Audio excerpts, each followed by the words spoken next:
The Faculty of Theology is obviously the home of the study of theology, Christian theology here at Trinity College.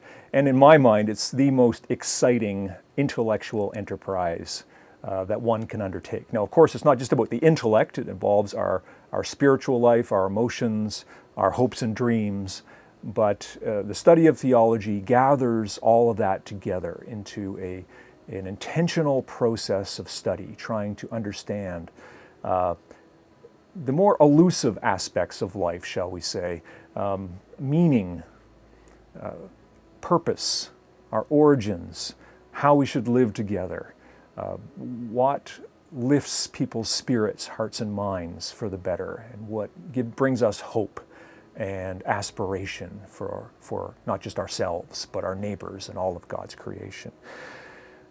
The academic study of theology sort of takes its orientation, in particular in the modern age, from Anselm of Canterbury, who was a 11th century monk and theologian and bishop. And his slogan was, theology is fides quaerens intellectum, or faith seeking understanding. So it's, theology tends to presuppose that one has some kind of sense, some kind of inclination, some kind of encounter with the mystery that is God and God's love. But now we're seeking to try to understand it, deepen that appreciation for what we've got a taste of. Come to understand it, so that we can live it better, of course, but also teach it, share it, and organize our communities around what we've discovered about the nature of God. So the study of theology, what excites me about it is it's not about one thing. It's basically about all of God's creation, but trying to understand God's purpose for creation, our place in it, what we should do as part of our contribution to this work of God in the world. And it's always, one of the frustrating things about it for theology students, particularly new theology students, is that our knowledge is always going to be imperfect and incomplete about these matters. Now, for me, that's exciting. It means it's never over, right? So there's always more to do. There's always more to learn. For me, it never can become boring because we don't have the last word on God. How we should live with our neighbors, what's my place in God's creation, or how am I to serve God's creation. So it's an ongoing learning process, which for me fills me with excitement and energy. But for some new theology students, that sometimes can be a bit disorienting, particularly if you come from previous studies that was based much more on working with formulas and facts and very specific forms of knowledge where in engineering, for example, you learn how to build a bridge. Okay, now that I've learned how to build a bridge, I can go out and build bridges until I run out of supplies, right? Well, theology is a little different than that. We learn skills and we learn information, and I guess we learn facts of a sort, but they're not as immediately and universally applicable in all circumstances, in all situations. Because of the complexity of our world and the complexity of human beings, we don't behave like girders on bridges, nor does God reveal God's self in ways as clear as a blueprint for a new bridge that needs to cross the Don River. So that can be a little disorienting at the beginning. This is not what I thought. After I did an introduction to the New Testament, I would understand everything about the New Testament. And I hope this doesn't break your heart, but you're not going to understand everything. You will understand more about the New Testament, and you will understand ways to continue to learn more about the New Testament. But that's going to be a lifelong project, wrestling with the books of the New Testament, just as it would with the Old Testament. So it's an ongoing process. And theology also, unlike some subjects, for example, in my first year of university, I took economics. Now, I was curious about economics, but I quickly just figured out I didn't really care about economics as an academic discipline. I mean, I passed the course and so on, but I was able to move on and pass the course and leave it behind largely. When you're studying theology, most students find it quite a different experience because you're not just there to get a course credit as part of your degree. There's usually some kind of personal investment.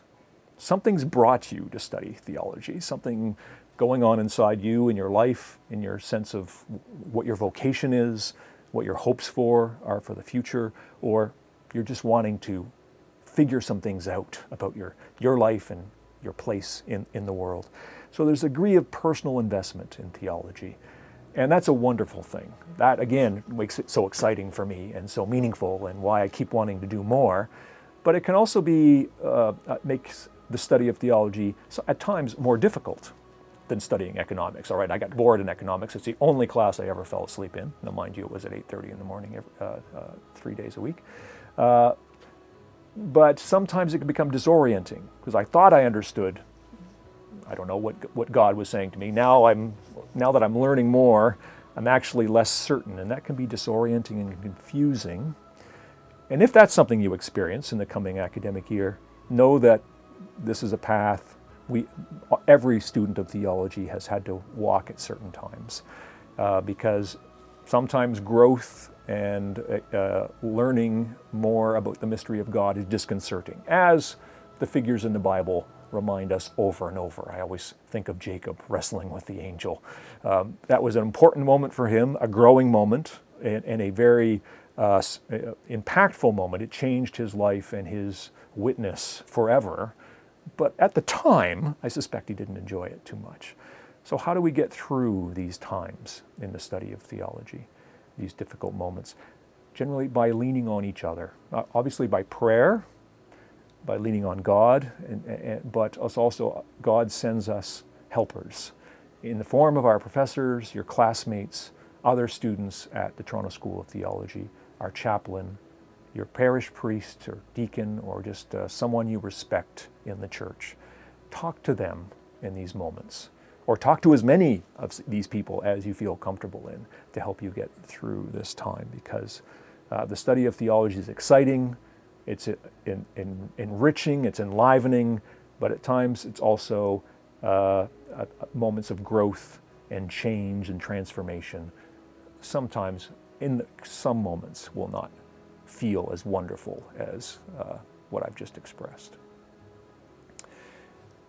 Finally, just on the study of theology, although all of these, the study of theology is really one thing, right? Study of God and God's world and God's people and God's creation. But to try to make it manageable, we break it up into chunks, right? That focus on certain things, which is not to say they don't have something to do with each other, but just for ease. So, for example, we break up our courses into biblical studies, both Old and New Testament or the Hebrew Bible, into systematic theology, or sort of the theory of the church and the theory of who Jesus is and the theory of God and God's creation. Church history. So just remembering that we're not the first Christians who ever lived, and that the problems of our church that our church has today and our world has today, these aren't the first time the church has had problems and our world has had problems. So we need to remember our past so that we can better understand our present and plan for our future. And also pastoral theology, so the engagement with God's people and working with so pastoral care, so working with the sick, the dying, those in need, how we lead God's people in worship, so liturgy, and how we share in our encounters with God and work with God and God's mission in the world, so mission studies and so on. So we're going to, courses will be organized according to biblical studies, church history, theology, and pastoral studies. And you're going to have to take courses in all of them, even if you're passionate about one, because the study of theology is not one thing. So you can't be a theologian with only studying the Old Testament, or you can't be a pastor if you only know pastoral care.